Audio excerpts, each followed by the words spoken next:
Enfin, moi, quand j'ai commencé à fréquenter les boutiques, il y avait que des rôlistes, avec des cheveux très longs, qui étaient tous des bêtes en maths, et qui ont eu une vie sexuelle qui a débuté très tardivement.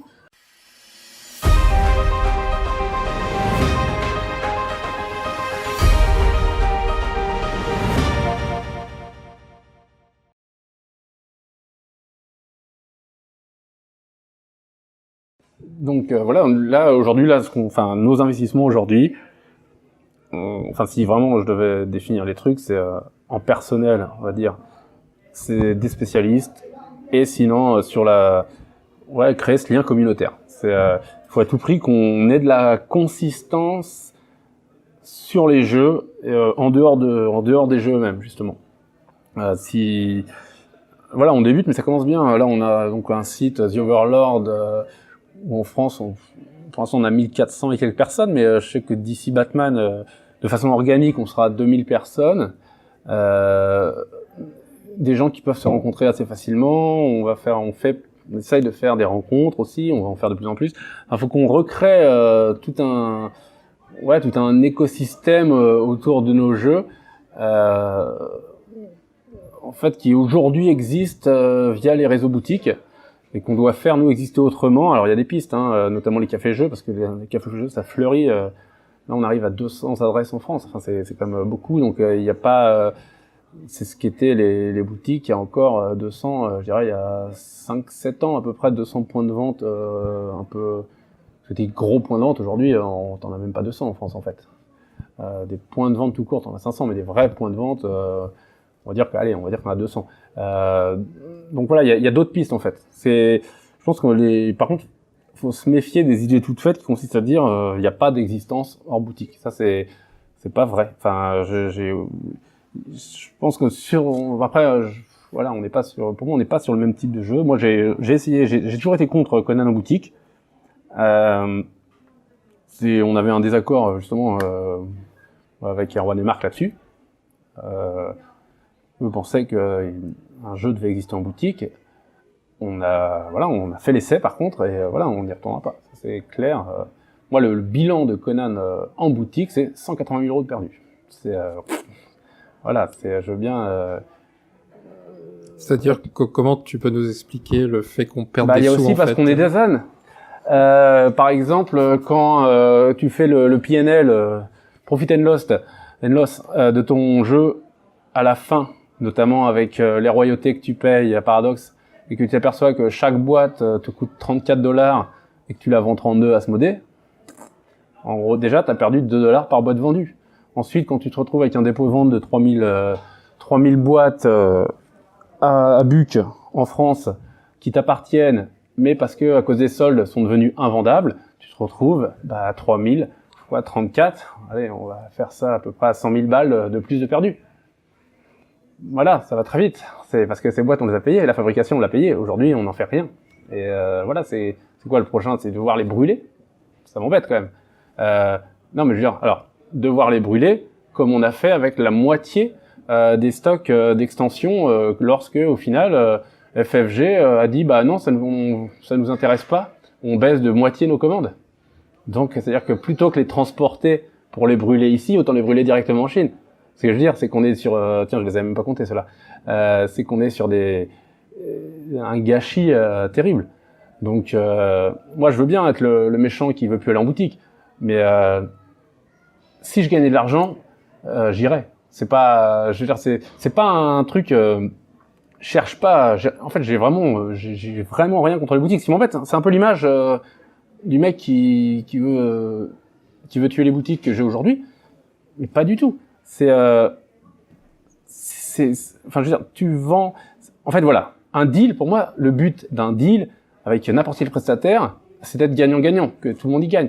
Si moi, aujourd'hui, en contractant ce deal, je ne fais que perdre des sommes qui sont astronomiques, en fait, ça n'a pas de sens de continuer, c'est débile. Enfin, je veux dire, je connais personne qui se dit, allez, je vais continuer, je vais perdre 180 ou 200 000 balles tous les ans, mais ça me plaît.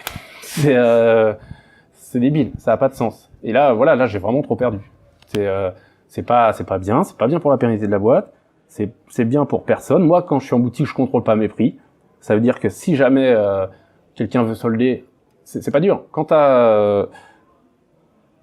en gros, aujourd'hui, on peut se raconter ce qu'on veut. Il n'y a pas de zone d'achalandise avec Internet. Donc si j'ai un vendeur qui solde son stock, en gros, il donne le là du prix du jeu maintenant. Voilà, donc moi, je me suis retrouvé du jour au lendemain avec 100 000 balles de stock dévalorisées à vraiment leur valeur vénale, quoi. Bah, je peux pas, en fait. C'est juste pas faisable. C'est pas faisable. J'aurais mieux fait de les vendre à Asmodée sur 3000 boîtes, j'aurais perdu que 6000 balles. Tu vois, ça aurait été mieux déjà. Donc, non, c'est juste, c'est vraiment purement un problème algébrique. Il y a pas de magie, il y a pas de volonté de nuire à qui que ce soit. C'est juste que c'est un modèle qui, pour moi, n'est absolument pas, qui non seulement n'est pas rentable, mais qui est délétère au max pour la boîte. C'est parce que c'est pas. Mais à côté de ça, voilà, moi je vends des tétrachiers de boîtes métal, tu vois. Mais c'est pas le même public, c'est pas les mêmes personnes, c'est pas le même genre de jeu.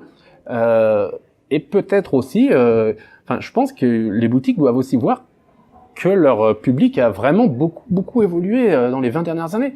Enfin, moi, quand j'ai commencé à fréquenter les boutiques, enfin, il y avait que des rôlistes avec des cheveux très longs, qui étaient tous des bêtes en maths et qui ont eu une vie sexuelle qui a débuté très tardivement. Ben, c'est vrai, et c'est pas du tout ça aujourd'hui.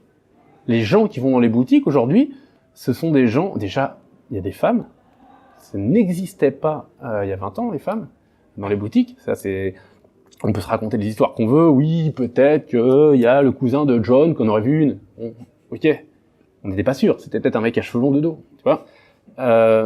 Mais ça, aujourd'hui, il y en a plein maintenant. Je veux dire, le public des boutiques ressemble de plus en plus au public tout court.